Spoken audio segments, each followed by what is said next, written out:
السلام علیکم ناظرین، TNN ٹی وی کے نیوز بلیٹن کے ساتھ میں ہوں رخسار شہزاد۔ سب سے پہلے شامل کرتے ہیں نیوز ہیڈ لائنز۔ پاکستان میں کورونا صورتحال میں بہتری، ایک دن میں صرف 567 کیسز رپورٹ، 24 گھنٹے میں کورونا سے مزید 16 اموات ریکارڈ۔ افغان نائب وزیر اعظم کا وزیر خارجہ اور وفد کے اعزاز میں ظہرانہ، پاکستان کا افغانستان کو انسانی بنیادوں پر 5 ارب روپے کی امداد فراہم کرنے کا اعلان۔ شاہ محمود قریشی کہتے ہیں کہ ہمسایہ ممالک کے ساتھ مل کر خطے میں امن کے لیے پرعزم ہیں۔ لانگ مارچ کا اعلان، پنجاب میں TLP کے سینکڑوں کارکنان زیر حراست، جڑواں شہروں راولپنڈی اور اسلام آباد میں سیکیورٹی کو ہائی الرٹ کر دیا گیا۔ اسلام آباد جانے والے راستوں کو کنٹینرز اور خاردار تاروں کے ذریعے سیل کر دیا گیا۔ FATF کا پاکستان کو بدستور گرے لسٹ میں رکھنے کا اعلان، ترکی، اردن اور مالی بھی گرے لسٹ میں شامل۔ حماد اظہر کہتے ہیں کہ FATF سے متعلق غیر معمولی پیش رفت ہوئی ہے۔ پاک بھارت میچ میں گھمسان کا رن پڑنے کا امکان، قومی ٹیم کے بیٹنگ کنسلٹنٹ میتھیو ہیڈن کا کہنا ہے کہ کھلاڑیوں کا مورال بلند اور پرفارم کرنے کے لیے تیار ہیں۔ اپنے تجربے سے گرین شرٹس کو فائدہ پہنچانے کی کوشش کروں گا۔ بیرون ملک سفر کو آسان بنانے کے لیے کینیڈین وزیر اعظم کا بڑا اعلان، ویکسین پاسپورٹ لانچ کرنے کا اعلان کر دیا۔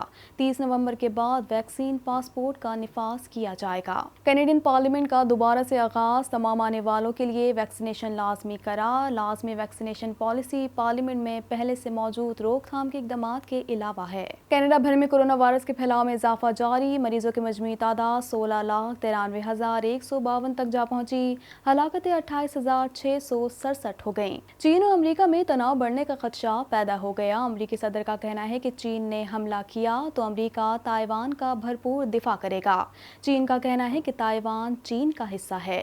دنیا بھر میں 24 کروڑ 33 لاکھ سے زیادہ افراد کورونا وائرس سے متاثر، برطانیہ میں ایک روز میں کورونا وائرس کے 50,000 سے زائد نئے کیسز رپورٹ، حکومت کی جانب سے پلان C کے تحت دوبارہ پابندیاں لگائے جانے کا امکان۔ ہیڈ لائنز آپ نے جانی اور اب خبریں تفصیل کے ساتھ۔ National command and operation centre نے بتایا کہ ملک بھر میں 24,699 فعال کیسز ہیں، جبکہ ملک بھر میں کورونا سے متاثر ہونے والوں کی مجموعی تعداد 12,67,393 تک پہنچ گئی ہے۔ مزید جانتے ہیں اس رپورٹ میں۔ پاکستان میں کورونا کیسز میں کمی جاری ہے، ایک دن میں صرف 567 نئے کیسز اور 16 اموات ریکارڈ کی گئی۔ تفصیلات کے مطابق national command and operation centre نے ملک میں کورونا وبا کی صورتحال کے تازہ اعداد و شمار جاری کر دیے، جس میں بتایا گیا ہے کہ ملک میں 24 گھنٹے میں کورونا سے مزید 16 اموات ریکارڈ کی گئیں، جس کے بعد کورونا وائرس سے مجموعی اموات کی تعداد 28,344 ہو گئی۔ NCOC کا کہنا تھا کہ ملک میں 24 گھنٹوں کے دوران 39,200 کورونا ٹیسٹ کیے گئے، جس میں سے 567 نئے کیسز سامنے آئے۔ اس دوران کورونا ٹیسٹ مثبت نکلنے کی شرح 1.44% رہی۔ National command and operation centre نے بتایا کہ ملک بھر میں 24,699 فعال کیسز ہیں، جبکہ ملک بھر میں کورونا سے متاثر ہونے والوں کی مجموعی تعداد 12,67,393 تک پہنچ گئی ہے۔ صوبوں میں کورونا کیسز کے اعداد و شمار کے مطابق سندھ میں کورونا کیسز کی تعداد۔ پاکستان نے افغانستان کو انسانی بنیادوں پر 5 ارب روپے کی امداد فراہم کرنے کا اعلان کر دیا۔ امداد میں ادویات اور خوراک شامل ہوگی۔ مزید جانتے ہیں اس رپورٹ میں۔ افغانستان کے نائب وزیر اعظم کی جانب سے وفاقی وزیر خارجہ شاہ محمود قریشی اور ان کے وفد کے اعزاز میں ظہرانہ دیا گیا۔ افغان عبوری حکومت کے وزیر خارجہ امیر خان متقی اور عبوری کابینہ کے اراکین کی بڑی تعداد ظہرانے میں شریک ہوئی۔ افغانستان کے نائب وزیر اعظم ملا عبدالسلام حنفی نے وزیر خارجہ شاہ محمود قریشی اور ان کے وفد کو کابل آمد پر خوش آمدید کہا۔ وزیر خارجہ نے پرتپاک خیر مقدم اور پرخلوص میزبانی پر طالبان قیادت کا شکریہ ادا کیا۔ وزیر خارجہ شاہ محمود قریشی کا کہنا ہے کہ پاکستان افغان شہریوں کو معاشی بحران سے بچانے کے لیے پرعزم ہے، انسانی بنیادوں پر معاونت رکھنے کے لیے پرعزم ہے۔ اس سے قبل شاہ محمود نے افغانستان کے عبوری وزیر اعظم ملا حسن اخوند سے ملاقات کی، جس میں دو طرفہ امور، تجارتی اور اقتصادی شعبوں میں تعاون بڑھانے پر بات چیت کی گئی۔ وزیر خارجہ نے افغانستان کے عبوری وزیر اعظم ملا حسن اخوند سے ملاقات کی۔ افغان عبوری حکومت کے وزیر خارجہ امیر خان متقی بھی موجود تھے۔ اعلیٰ عسکری قیادت و پاکستانی وفد کے دیگر اراکین بھی اس ملاقات میں شریک تھے۔ اس موقع پر شاہ محمود کا کہنا تھا کہ پاکستان افغانستان میں دیرپا امن اور استحکام کا خواہاں ہے۔ پاکستان انسانی بنیادوں پر افغان بھائیوں کی مدد کے لیے پرعزم ہے۔ پاکستان افغانستان کے ساتھ دو طرفہ تجارت بڑھانے کا متمنی ہے۔ افغان طالبان قیادت کے ساتھ ایک مفصل گفتگو ہوئی جس میں وزیر اعظم بھی تھے اور کابینہ کے تقریباً تمام جو ممبران ہیں، معزز وزراء ہیں، ان سے میری ملاقات بھی ہوئی اور تبادلہ خیال بھی ہوا۔ میں سمجھتا ہوں کہ نشست جو ہے وہ بڑی سیر حاصل رہی۔ ہم نے جتنے ہمارے ایشوز تھے اس پر ہماری گفتگو کہ ہم نے آنے والے دنوں میں اپنی تجارت کے لیے، آمد و رفت کے لیے، ریجنل کنیکٹیویٹی کے لیے ہم نے کیا اقدامات اٹھانے ہیں، اور آج کی نشست کے بعد یہ بھی طے ہوا کہ اس وقت ہم نے جب ہماری مفصل میٹنگ ہو گئی تو میرے ساتھ ایک وفد تھا جس میں مختلف وزارتوں کے نمائندگان تھے، ان کے ورکنگ گروپس کے اجلاس اس وقت بھی جاری ہیں تاکہ ایشوز کو ہم تھریڈ بیر ڈسکس کر لیں، اور پھر اس ڈسکشن کے بعد اگلے چند روز میں انشاءاللہ ان کا ایک وفد اسلام آباد آئے گا تاکہ ہم اس گفتگو کو آگے بڑھاتے ہوئے ہم ان کو فائنلائز کر لیں۔ پاکستان نے افغانستان کو انسانی بنیادوں پر 5 ارب روپے کی امداد فراہم کرنے کا اعلان کر دیا۔ امداد میں ادویات اور خوراک شامل ہوں گی۔ تفصیلات کے مطابق پاکستان کے نمائندہ خصوصی برائے افغانستان محمد صادق نے سماجی رابطے کی ویب سائٹ ٹویٹر پر اپنے پیغام میں کہا کہ وزیر خارجہ شاہ محمود قریشی نے دورہ کابل میں پاکستان کی جانب سے 5 ارب روپے کی امدادی اشیاء افغانستان کو فراہم کرنے کا اعلان کیا، جن میں ادویات اور خوراک شامل ہوگی۔ پاکستان افغانستان کے قریبی ہمسایہ ممالک کے ساتھ مل کر خطے میں امن کے لیے پرعزم ہے۔ عبوری وزیر اعظم ملا حسن اخون نے انسانی امداد کی بروقت فراہمی پر پاکستانی قیادت کا شکریہ ادا کیا۔ تحریک لبیک پاکستان کی جانب سے نماز جمعہ کے بعد اسلام آباد کی جانب لانگ مارچ کے اعلان کے بعد پنجاب میں پولیس نے مبینہ طور پر تنظیم کے 1000 سے زائد رہنماؤں اور کارکنان کو حراست میں لے لیا۔ مزید جانتے ہیں اس رپورٹ میں۔ تحریک لبیک پاکستان کی جانب سے نماز جمعہ کے بعد اسلام آباد کی جانب لانگ مارچ کے اعلان کے بعد پنجاب میں پولیس نے مبینہ طور پر تنظیم کے 1000 سے زائد رہنماؤں اور کارکنان کو حراست میں لے لیا۔ تنظیم کے خلاف کریک ڈاؤن صوبے بھر میں کیا جا رہا ہے۔